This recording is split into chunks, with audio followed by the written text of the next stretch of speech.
we can get started with our discussion. So I think one of the first things, does everybody here, do they have access to the Brandon Lepsinger's call? Peter, I think that you might, I don't know if you're a design school member, but I think maybe everybody else is. Did anybody not watch the Brandon's call besides Peter? Okay, so I'm thinking we can just kind of discuss really quick some of the takeaways that we had between Brandon's call and the big map to save the future with John Scholl and Charlie Shore. So if there's anybody who would like to really, anything that you feel like was the most biggest thing that we could take away from those two calls, feel free to share, Victoria. I'm going to say a very high level kind of thing. What really blew me away is how many different types of mapping we can do. And pictorial, I mean, every walk of life, there were so many different ways to show human and nature life that it just broadened my experience of maps significantly, and the kind of information that you can find on these on maps, and have it be customized and meaningful. And somebody that has the language might say more that would help other people to understand what we experienced. So.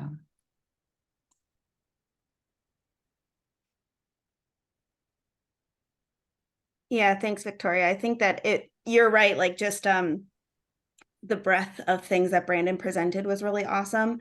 I think, just looking at I think one of the things that I really appreciated about the big map to save the future was just how accessible something like that is to us and how it's already set up. And I really appreciated some of the feedback that John gave us for the Excel spreadsheets, some of the things that we could add just to quickly and easily add to their map. But I agree. I think that it's really some of these other ideas that we can use just beyond putting locations of projects on a map, I think are really valuable, and I would definitely like to explore some of those things as well. I think that that's part of the bioregional atlas that we can really explore what kind of data sets we want to focus on. Preston? That he took some time to really delve into more the historical framework of mapping today versus what has happened through the history of that particular location. And to really sort of delve into that more, the deeper complexity, because we tend to live in a world which is very much about the here and now, about the infrastructure and the immediacy of everything. But at the same time, we live in very urban environments, and these tend to be constructed over top and manipulating what has been there, and a lot of erasure in that process. And so the fact that he reflected on that aspect, I think there's a great deal of importance in that. Within that part, reflecting on the Indigenous communities that have pre-existed, the changing of the waterways, the changing of relationship of how urbanization builds out over top of and sort of annihilates a lot of aspects of how we would otherwise experience bioregionalism. So yeah, I enjoyed that part of it.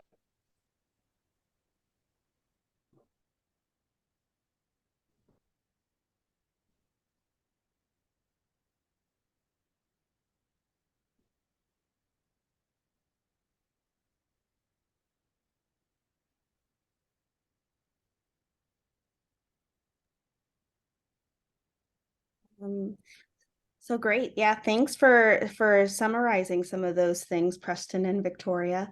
Does anybody else have anything they would like to add?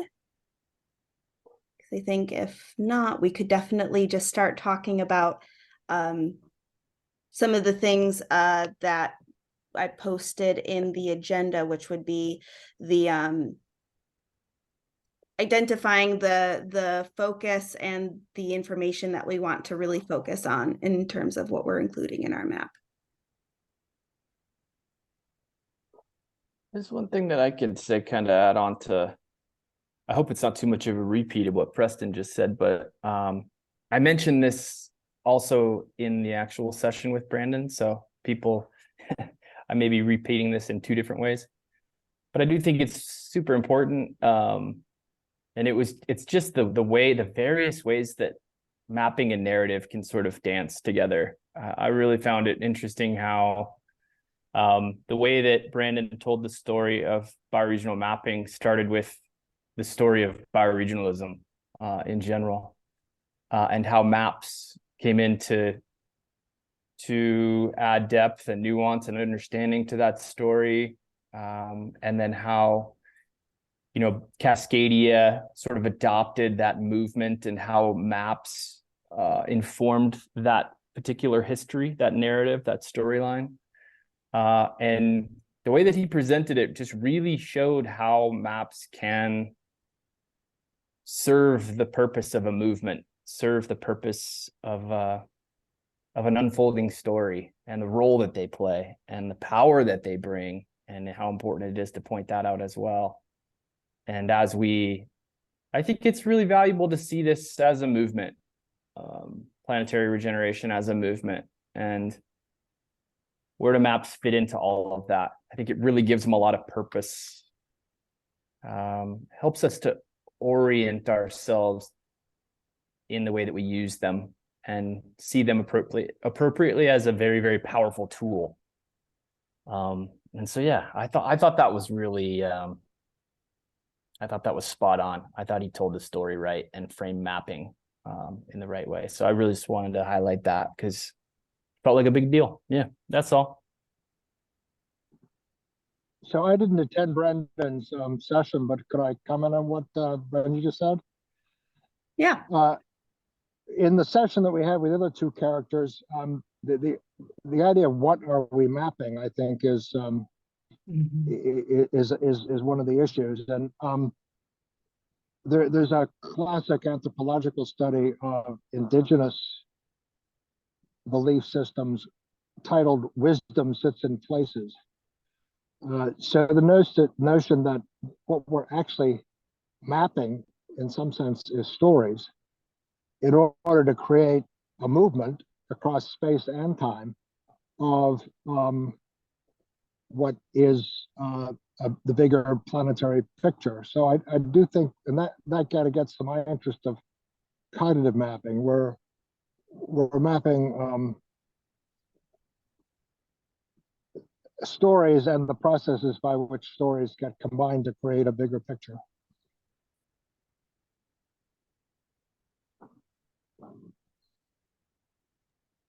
Yeah, so I'm hearing a lot of the emphasis being on just how do we develop the history of our place and really make sure that the story is told beyond just like the infrastructure that's here and now, and how do we weave the culture into it, which I did want to just mention that a couple weeks ago when we first started, Kim actually gave a pretty nice overview of a map that she would like to see in one of the comments.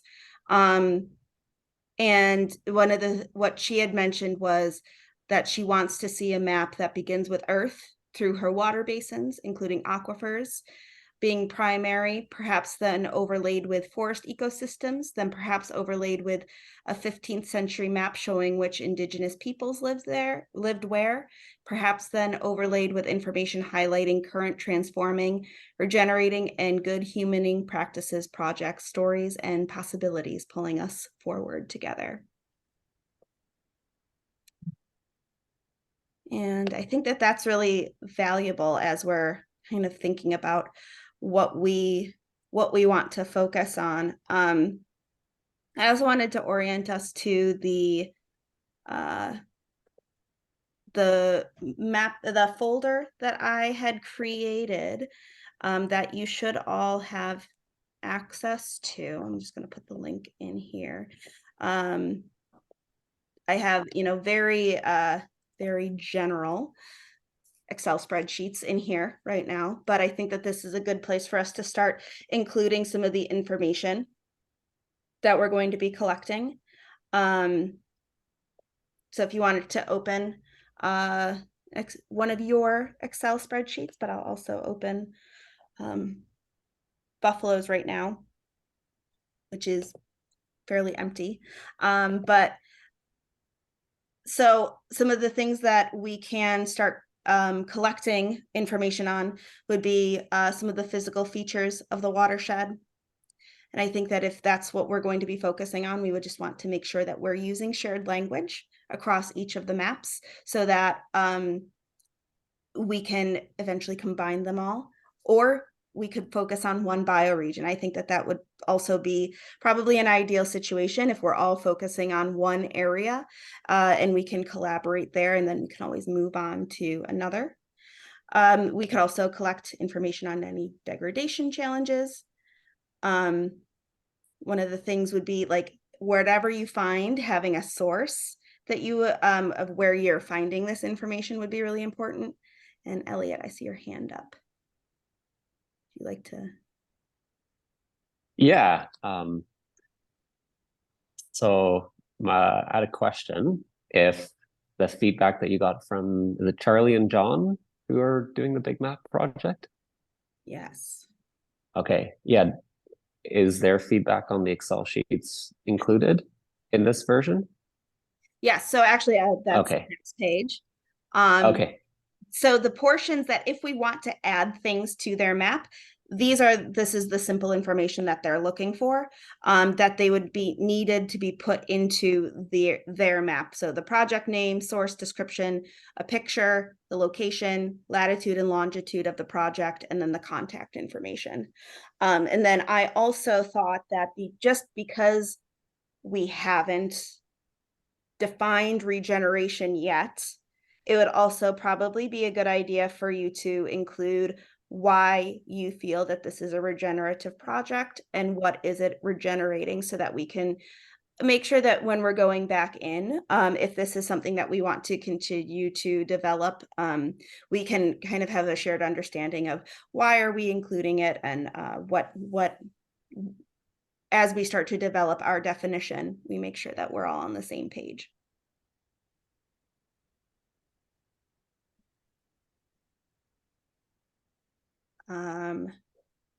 And then the other tabs, which I think are probably going to be a lot easier to collect information on, are current conservation organizations that are in our area, and really importantly, existing maps of the area. So just in dropping a link, I think that this is probably one of the easiest things that we can start doing, is as we're looking through what is available to us right now, and just including the hyperlink or like the location of the map in this spreadsheet, so that we can start identifying just a kind of a shared database. So I'm really interested to have feedback on any of these things that I've been talking about, to see if you guys feel that this is kind of going in the right direction, should change. Yeah, I'm interested to hear. So, Anna, I continue to be grateful for your efforts to keep us moving and structured. What I put in the chat is the following. Like when I went to the Cleveland Tree Coalition strategic planning meeting, I learned of organizations that are relevant that I didn't know about. And there are a lot of them. So in general, the effort that we put into this map, I'm wondering what the intermediate end is. We all kind of have a sense of what the final end is, which is a regenerative bioregion. But I guess what I would like to do is to be sure we have an appreciation for, once we go through this effort, what does this do to us? What does it do for us, rather? Well, what it does to us, I'm sure, is to create a sense of the richness of what's going on. But I guess I'm not sure what comes out of that. Is this a political process that contributes to an economic process, a culture change process, all of the above? And how does it do that? So I guess that's my fundamental question.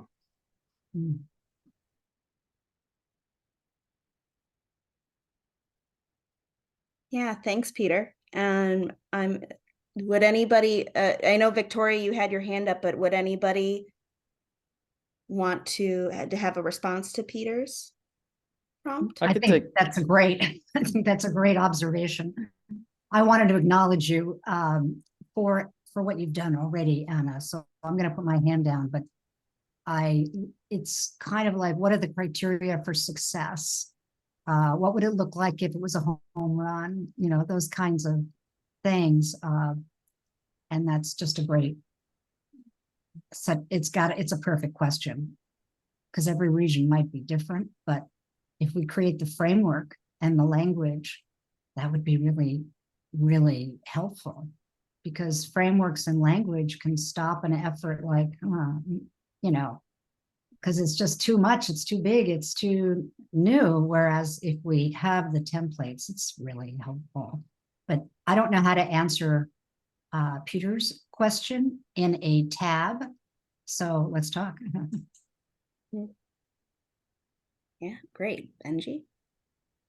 I can certainly weigh in as far as the conversations that we're having in the design school, which of course are deeply informed by the work of Joe Brewer and his book and all that led up to it.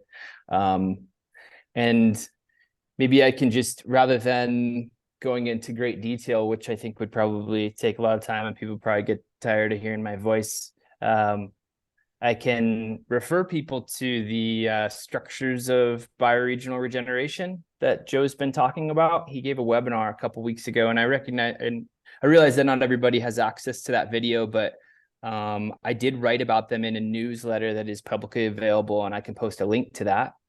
But as we are mapping, as we're compiling a list of these various projects, we're thinking about the structures of bioregional regeneration. We are seeing that we're gaining a lot of the necessary information to facilitate processes of the territorial foundation.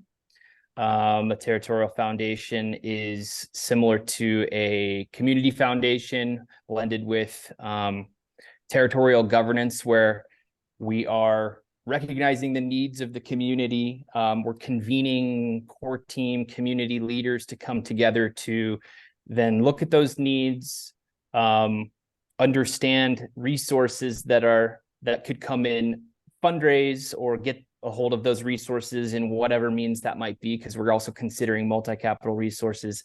We're distributing those resources. We're managing governance.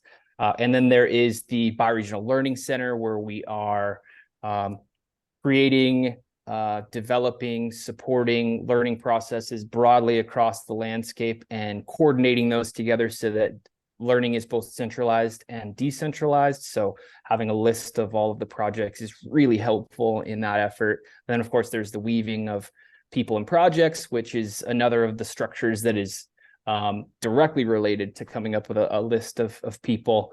And then there's story of place and integrated landscape management. And maybe rather than going into those and saying how this list might benefit those as well, because it would, maybe the more important thing to say at this point is the usefulness of these lists is I would say directly reliant on a really effective core team, a landscape team that is able to actually develop all of this infrastructure and carry these processes. As a disparate group of very interested people that meet on Zoom that compile the list, we are doing very important work. But until we have people who are funded to make this their full-time thing and to really put the effort into bringing that infrastructure and coherence, we're doing groundwork. Which is that's as far as I see it. Very important groundwork, particularly if we're actually creating relationships with the people that we're putting on this list. But yeah, that's sort of how I see it from a high level. And I'll post that newsletter as well. Hopefully that was helpful. Yes, very helpful. Thanks, Benji. And it looks like it is busy at the moment. But would anybody like to Peter, did you want So, to? yeah, no, that's helpful. I think the word relationships is key. I mean, the map needs to be dynamic. It's a map for action. And I guess the other thing about maps that I think are important, these are not maps, just spatial maps, they're temporal maps. Because it seems to me that some of the most effective maps that you see in the news media are things that show change over time. Kim's request for something like starting with a 15th century map, or starting with the work on the tree coalition, where we want to increase tree canopy. So for me, maps, we tend to think of maps as space, but I think it's really important we think of them over time as well. I think we're all thinking of maps in the good way. I think we all have a good holistic understanding of what bioregional mapping means. Doesn't mean that we won't continue to learn more. So I encourage everyone to look at that bioregional atlas framework. And also the article on Cascadia Underground, which are both in the general Excel sheet under mapping resources. So that's kind of where I see this going, where something like what Kim is describing, maybe not with every single layer, is our baseline map. That's like, you know, if this were a book, which it doesn't necessarily need to be, that would be like the cover page of the chapter.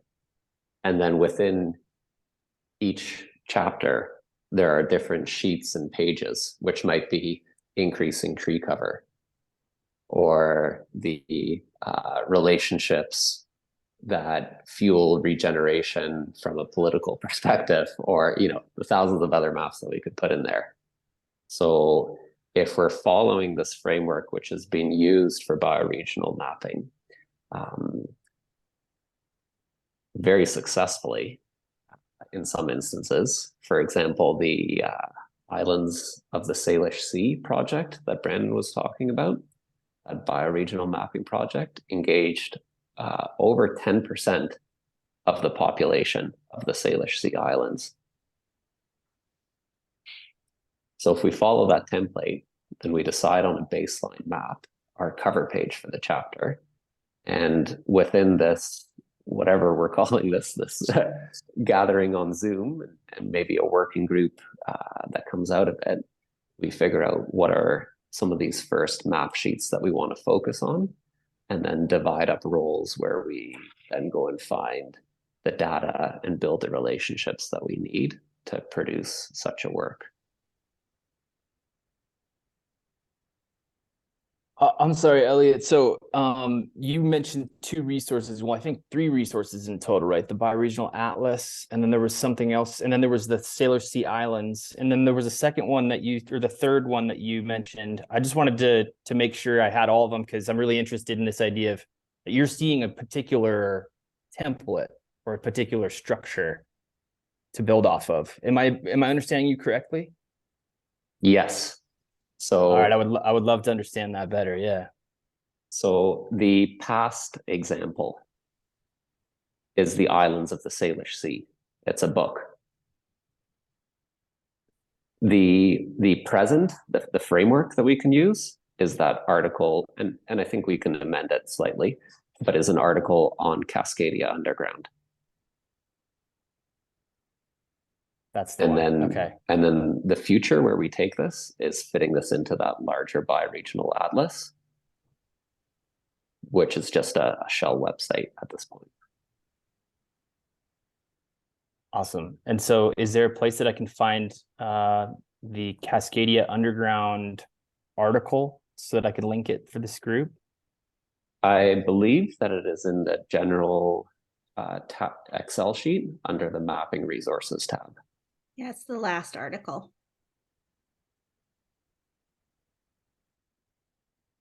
Got it. I didn't see the articles tab on the bottom. That's why I wasn't seeing it. Okay. Thank you for your help, everyone. I'm going to take a look at that. Thank you, Elliot. Yeah, and I think the Excel sheet is great, but it is also very easy, especially as it gets built out to lose information in it. So, thinking about onboarding people and whatnot, some type of narrative slide deck, video, neural plural type of presentation is probably the way to go, but that might be putting the horse before the cart, or the cart before the horse. Yes, I think that's an important addition and suggestion. Yep. Orienting. Thank you, Elliot. Yeah, thank you. And yes, I think I agree. As we have new people join, if we have anybody hop on, I think that as we start building them out, I will definitely work on that. Preston. Yeah, as part of the conversation of the intermediate goals, I think of this exercise. My last conversation with was very specifically about trying to discern candidates for the sort of the bioregional learning centers ecoversity concept. And so much of it, I think, ties back into this aspect of building out a bit of a database that we then were able to integrate into the larger mapping process, and then the layers that will come in after that.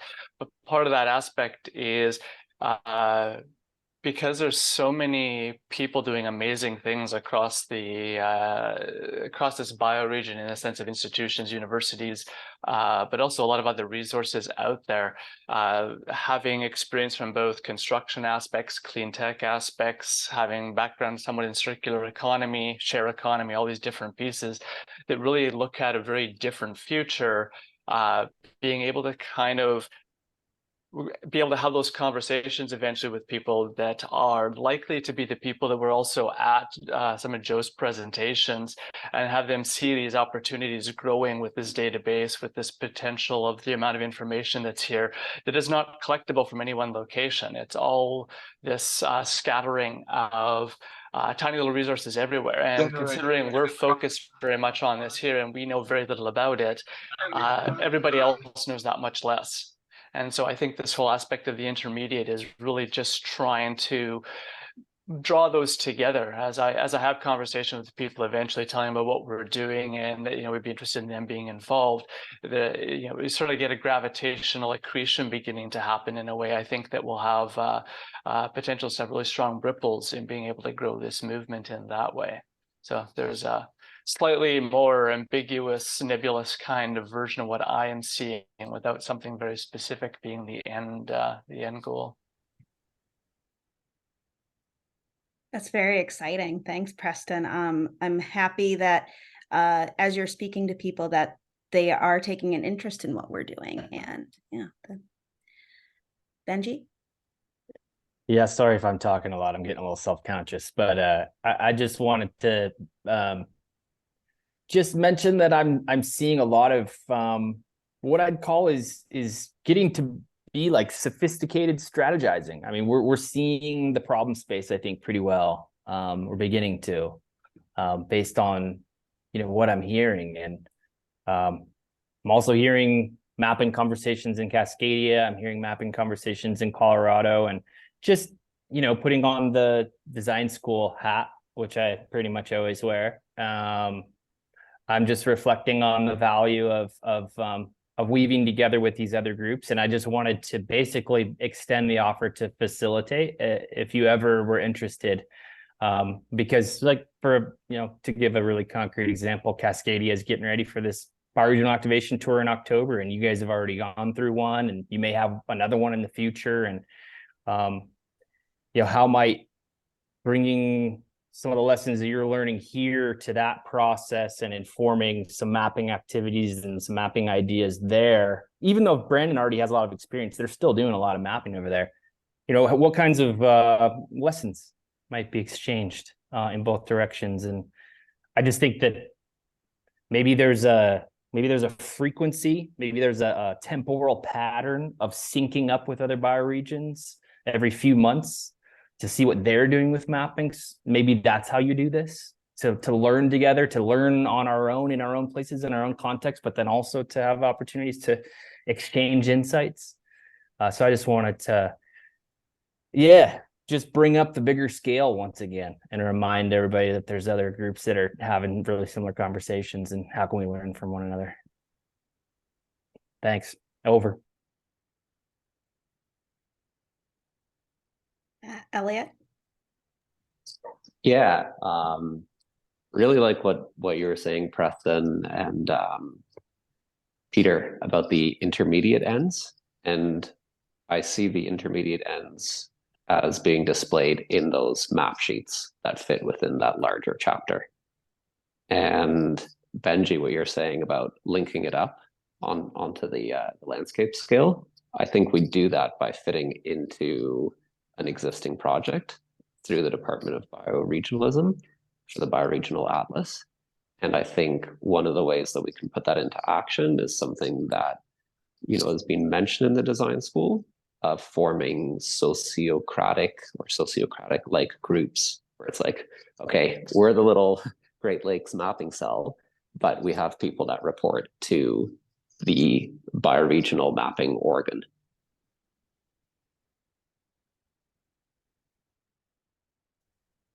Yeah, I like both of those because I think it'll be I'm really, really excited to talk to Brandon more about this and get their points of view, because I think he's already in it.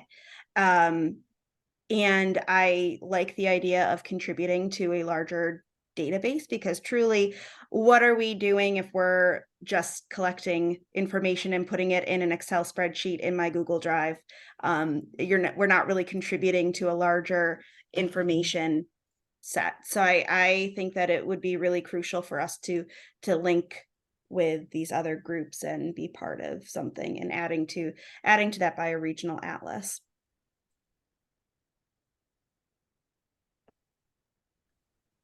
Yeah, and I never lowered my hand. How convenient. Yeah, and part of that is also tapping into the Big Map project and into like government mapping and whatnot. Yeah, and yeah, like right now, a lot of the bioregional maps that governments present are still based on ecoregions, which aren't necessarily coherent biologically. So yeah, I think there's many other larger frameworks that we can weave into this whole bioregional tapestry. But having said that, it's like getting very abstract, and I think what I would like to see, and I can come up with my own projects that I'd like to map, but I already have support for doing those. I think like if there's somebody within this group that's like, okay, I need this because there wasn't a full-on bioregional activation in my area, or I'm still trying to convince these people that that's kind of what guides our intermediate end. It's what guides our initial map sheets that we make. Like we can make a baseline map for the entire Great Lakes bioregion, but then when we focus in on one or a few individual map sheets or themes that have map sheets built around them, I think having it contribute to that goal of bioregional activation within a smaller bioregion would be what's most beneficial for the group.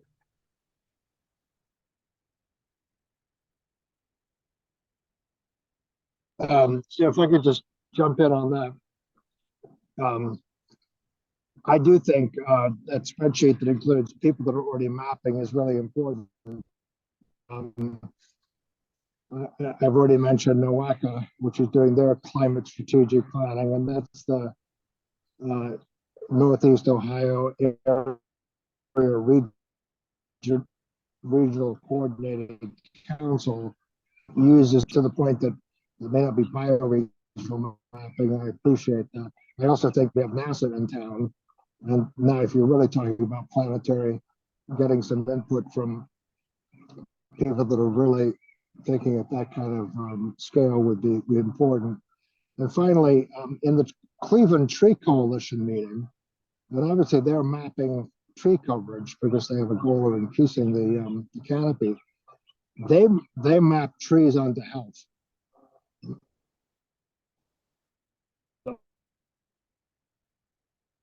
Pollution, trees onto heat islands that show where the trees are, people, or where the trees aren't, people are unhealthy, and they're addressing greater problems with heat. I mean, that really can be a powerful message, particularly if you show either spatially or temporally the places where the tree canopy is better, or places where it's growing are in fact turning towards physician, seeing the tree people really concerned about human health.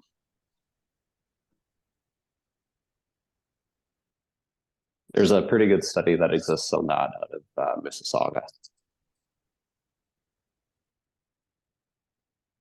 Yeah, I think that we have something similar here in Buffalo as well, but I think that that heat map would be very interesting.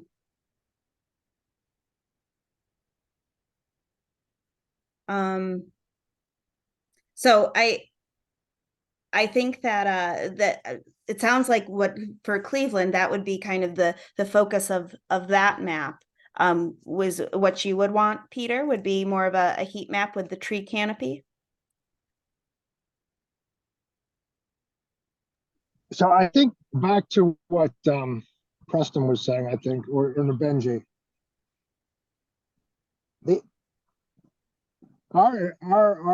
our priority at the moment is forming relationships between organizations that may or may not be doing mapping, that do have the future of the bioregion, at least peripherally in their vision, if not centrally. So I don't think until we have a core group of people that's expanded, I see us,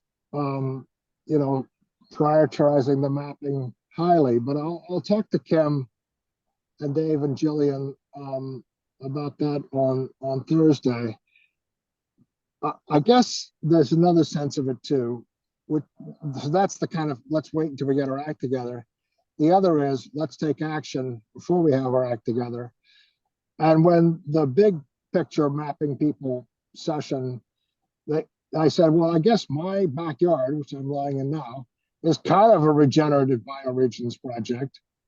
And they wanted me to kind of send the home address and kind of get connected in. So that's the message that says, well, we're not quite sure where we're going with this mapping, but let's start mapping. And I think there is some power to that as well. But I do think, Anna, to your point, there may need to be a subgroup of the Great Lakes Basin that are willing to be the people who will essentially manage your spreadsheet and encourage people who commit to doing things to do it. Because I kind of committed to making myself an entry in their project, but not enough that I feel like I know exactly what I'm going to do with that. Mm-hmm. Yeah, I see that too, and I think that that's what Elliot was getting to in the way of like once we have an identified sheet, then we start divvying up roles. I certainly have no problem being that person to send reminders to add things to the spreadsheet. But I do like this idea of kind of narrowing down our focus into like one thing, and I selfishly, I would be interested in a watershed of the Western New York area, even extending out into Rochester, I think would be really valuable. And for mine, I see it as like I'm already involved in a group that desperately needs maps of this kind of that would demonstrate the watershed and along the watershed, what kind of degradation challenges are there, what regenerative projects are there, because I am working with the Buffalo Niagara Waterkeepers that does a lot of outreach that focuses on the combined sewer overflow that's going into the Niagara River and Lake Erie, and how is it impacting communities along the in the urban center next to the water versus farther out and in the suburbs. And so I think that I have something in mind and several different aspects of a map that I would like to include. But I also don't want to say like, hey, we're going to be focusing on my bioregion. So if there's somebody else who kind of has more of a vision of what they would like to see, maybe we could share that.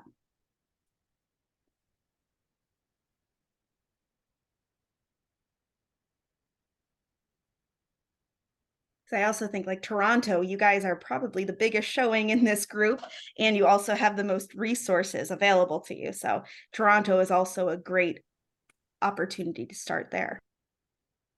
I think there's a good balance that we need to strike. And this is kind of what I'm picking up from what you're saying, Peter, in terms of we can't map unless we actually have the people and the places and the relationships that we're mapping participating. So we can't say like, this is the pathway to regeneration, but as we form those relationships, we can map at a different level where it's exact. I missed part of what you said, Anna, because somebody came into the office here, but what you were saying about, these are some of the degradation challenges. These are some of the regeneration projects. This is, some of the biophysical characteristics of the watershed. These are some of the cultural characteristics of the watershed. So that it's the Buffalo Niagara waterkeepers that you were mentioning. Yeah, so that organization has a resource with which it can build those further relationships that will lead to that next level of mapping. And by learning how we do this in Buffalo, it helps to reach that goal that Joe said of 1,000 landscapes in the next 100. Like, we're going to be entering landscapes at all different levels. So if we have a solution for a landscape where we might only have 1 or 2 people, that's just as valid as a landscape that's more represented by numbers. So I guess what I'm saying in real clear language is I'll support if you want to do that Buffalo Niagara waterkeepers themed map with the purpose of however you want to define it. Yeah, however mapping can help with that work, then yeah, you got my support for focusing our energy as a group into that. Cool. Preston. As a member of the Toronto bioregion participant here, I just thought I'd bring it back around to Brian's comments earlier on, just because they're so busy right now dealing with what's on their plate. I know he was very interested in the concepts to get to, but the nice thing is Elliot's quite familiar with what Brian was talking about as well. I am, so I think he was looking more towards the fall where he'd be possibly at a point where he could be more engaged with this process or being looking at resources towards it or otherwise. So I think if we're moving in that direction and building out some little projects and it starts to that opportunity then opens up, and I think that's probably a healthy fit to the whole thing. So I don't see any issue with starting with something very unique in one specific place, and then continuing that process as it finds suitability otherwise. Can I go? I have my hand up and I have to go. Yeah, I like the general sense of the interactivity between the map and the relationships. I will say there's an awful lot of data on health maps. So as a general category, if we want to go and see who's been mapping things, it's really pretty easy to find out wherever you are maps of infant mortality and causes of death and vaccination rates and stuff like that. So I mean, I do think that health is really going to be a way to engage people in the conversation about mapping and about regional bioregions too. So I've got to run. Yeah. Well, thank you, Peter. I definitely agree. I think that that's going to be critical as well. So maybe when we assign roles, maybe that can be one of your roles is to add that stuff. Oh, skillfully done, Anna. You're a talent, I'll tell you. She's a real And leader. you said that I should have put the button just a few seconds earlier. Bye, See you, guys. Peter. Bye, Peter. Um, well, great. Well, I'm very excited, and I can put in, because I think one of the benefits is that the Buffalo Niagara Waterkeepers does have a lot of information already available on their website. We actually do water testing on a monthly basis at various sites around the watershed too, which I'm going to be trained on this weekend on how to do that. So I'm actually going to be helping collect some of the data, but the website is here. If anybody has any interest in perusing that. And I think, I don't know, as we're kind of coming closer to the end of the time, do we want to kind of, I'm interested to hear other people's thoughts about like where our next steps, where we think we might be going, so we can potentially do something in between now and when we meet in, oh, actually, I forgot that I need to, I'm going to be out of the country from May 26th to June 6th. So I will actually not be here for two meetings, at the meeting at the end of May and the one at the beginning of June. So our next mapping call was supposed to be on the 29th, and then a general group meeting on the 5th. This Zoom link should be open for anybody who wants to hop on. I can also give you my host key if you are interested in hosting, so that I don't know, I think everybody should be able to share regardless of if I give them hosting privileges or not, but just in case. Or we could cancel for 2 weeks. It's kind of up to you guys if you want to continue meeting. Or we could kind of hold off until after into July.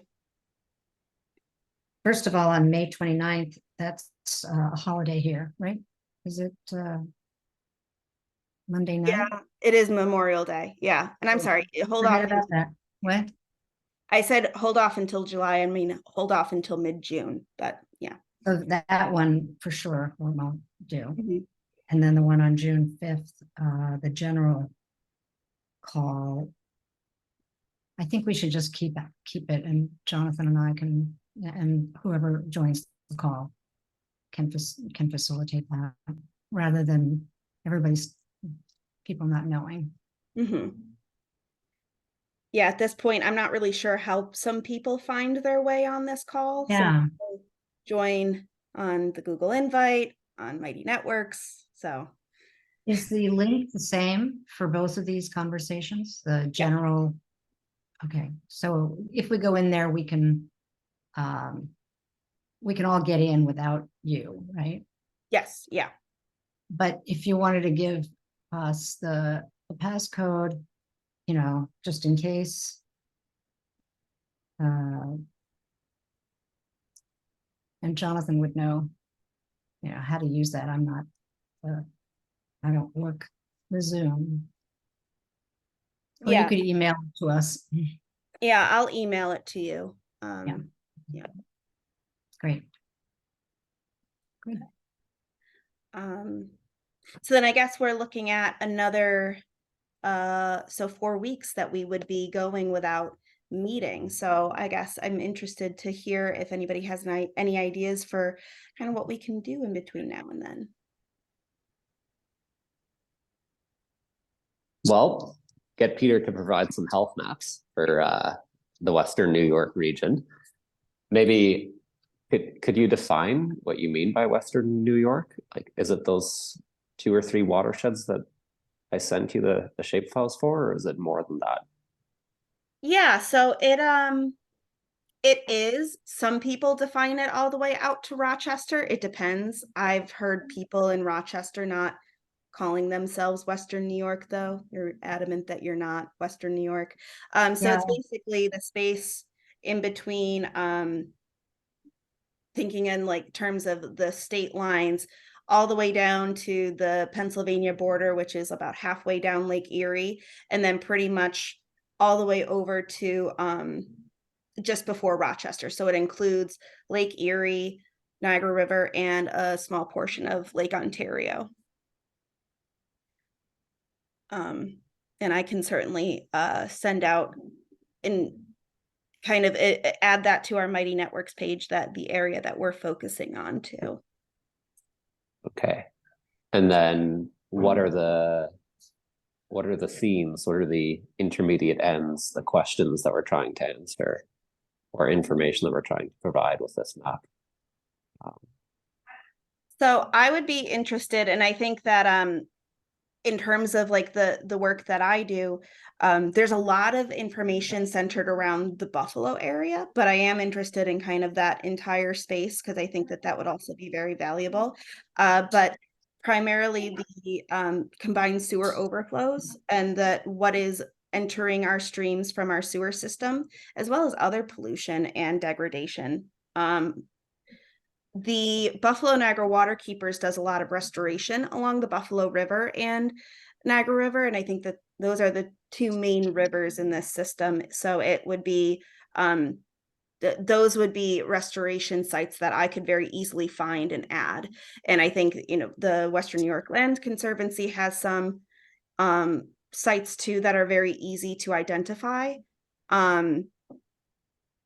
So I think that those are the main things that I'm thinking of is the watersheds, the pollution, the restoration sites, and then also just the current cultural makeup too, maybe population. And I think that that would link into health impacts as well. Okay. So is there any research that you could assign to other willing members of this group? Yes, I'm gonna have to do some research into the Buffalo Niagara Water Keepers database real quick and see what it is that you can easily access on their website versus what I'm gonna have to actually get from them. But I think that the main thing would be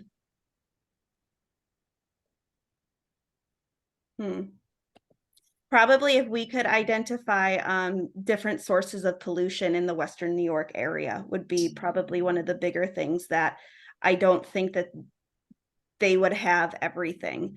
And so like different different sources of pollution in the Western New York area for the watersheds. And would anybody be interested in helping me look into that? And then I'm definitely asking Peter for the health maps, the area. As far as the criteria, I'm sorry that I kind of overloaded. I don't think I'll volunteer us. What's going to make the biggest difference in the area?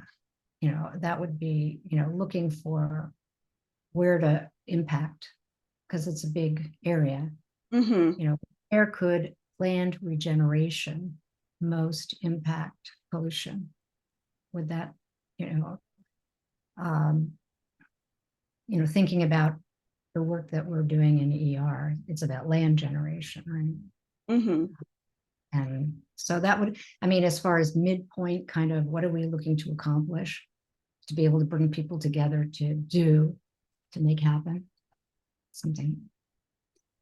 Yeah, so one of the things that Buffalo Niagara Water Keepers focuses on is creating living shorelines. So restoring the shoreline specifically and creating eliminating the hard surfaces that lead to all this runoff and erosion that we're experiencing. So that's why I'm thinking the restoration sites would be really interesting to see, like, are they strategically? I know that they are, but the sites that are getting focused on, are they actually in the locations where the pollution is the highest. We do have several different maps of different like the water parameters too that I have access to, and they have a water report each year about different things like the turbidity and different parameters that would be interesting that we would already have access to that could help with kind of some of this pollution aspect. But there's so many other types of pollution that, you know, I don't know what kind of maps are out there and what information we would be able to find that we could add to the information that they already have. Or do we just want to focus on the information that they have and see if we can add it to more of like a watershed map and a population map and things like that? Because that's something that they don't have, is even those simple overlays of like, hey, this is your watershed, this is the population around you, and then here's also some of the pollution issues. So I think, Demographics of the population too, that would be. yes, yeah, demographics. Because I don't think that they have anything like that. Well, it's a good time to do things in underserved communities. That's where money from the IRA is going, a lot of that. So you'll be, you know, whoever is going to apply for grants to do something with this research, to the extent that you have that data, that will make you more likely to get funded. Yeah. Yeah. And so, yeah, I guess in terms of like stuff that I can assign, because this is kind of an idea that just came to me, I do want to do a little bit of background research to see what more I can find and what's already created. I think that I could even ask them, like, what would be really useful to have in your outreach? Like, what are some things that I know, because I've done some outreach, what I would think would be really cool to have, but for all I know, they could have that stored away somewhere. So I think that I'm going to check in with them, but identifying the different types of pollution that we find the most in the Western New York area would be really helpful, so that we could even see, like, you know, what are the sources of water pollution, that and are there areas of higher impact? But yeah, I think I'm going to have to do a little bit of background research myself. I would definitely be interested in putting some time towards it to help you through that process once you get it sort of a little better parametered. I just want to be careful, of course, overcommitting and underperforming, considering things are a little bit up in the air right now. But definitely keep me in the loop, and I'll see how I can contribute here and there to some of that. Yeah. Yeah, I think once you've done your background, having one or a few very clear prompts about what you're looking for and where to input it, like into that great Excel sheet that you've already created, that'd be awesome. And yeah, where I have time and capacity, I can help out with that as well. And depending on how you want to present it, possibly even putting it into some type of GIS package. Yeah, awesome.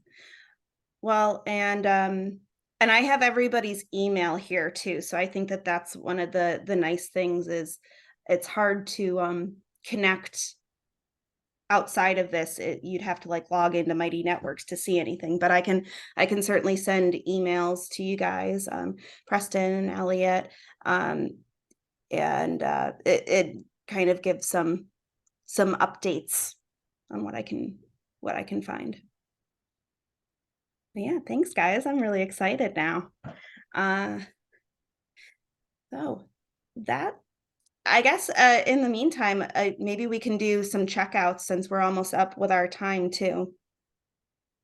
I'm so appreciative of this group. I'm feeling like, you know, I'm really excited to see how we continue to form. I'm really excited to see how we can contribute to the Bioregional Atlas as well, and my local community. So thank you, everybody. And I'll pass it to Ruben. Hi, thank you for having me. I'm just listening in, digesting, trying to get up to speed, and then eventually seeing where I can contribute. But yes, thanks for. Thanks. And would you want to pass it to someone else? Sure, I'll pass it to Benji. Hi, thanks, Ruben. Well, I think I've said this before, but I just sense like such a can-do attitude from folks in the Great Lakes. It's really nice. You guys have definitely taken this conversation quite a ways, and I'm learning a lot from showing up to these meetings and bringing a lesson or two to other bioregions too. And as I've harked on several times, looking forward to. Did you hear that? That was a gecko. You didn't hear that? Oh, Zoom canceled the gecko. There's a gecko behind my refrigerator. It was chirping. I heard it. Oh yeah. Oh, did you? Did it just chirp Yeah. again? No. No, just that one time. But that happens all the time, including in the middle of the night. It's a good thing that they're cute. Anyways, yeah, so just, I don't even know where I was. I was just thanking you guys for continuing to show up and doing good stuff, and excited to figure out how we can weave more together, and excited to see what all of this becomes. So with that, Elliot, over to you. Yeah, water on, land on, earth on, all that good stuff. Victoria, I'll pass it to you. Well, I'm just so appreciative of Benji for starting this whole thing with bioregional activation, along with Joe, Anna for leading these calls, Elliot for your deep knowledge and your wonderful way of introducing it without making people feel stupid. You never do that. I'm just saying is that you've got a great way, and there may be things that you think, oh boy, is that stupid, but you never seem to let on. And Preston, oh my God, you're so willing and just, you're such a dear. I can't wait to meet you because we're going to Toronto. We want to meet you. And you're so wide ranging in your interests, and can't wait to have those kind of conversations. So Ruben, I don't know where you're from. So where are you from? Just north of Toronto. Oh, good. Oh, good. Okay, well, we are going to the Toronto area at the end of May, and hopefully we'll be able to find some way to bring people together. There's so many we want to meet. Thank you. Preston. Thank you so much for your kind words, Victoria. It's wonderful. I'm just very excited. Tangible projects and relationship building and the whole narrative that begins to weave. So much of what I think all the excitement in Joe's audiences and being able to find ways to rekindle that and build off of that, I think is incredibly important. And this is the group that's doing it right here. It's fantastic. So thank you all. Yeah, thank you, everyone. We'll see you all next week. Joanna, thank you again. You're Herculean. I say that often. Bye. Thanks. Bye. Bye. Bye.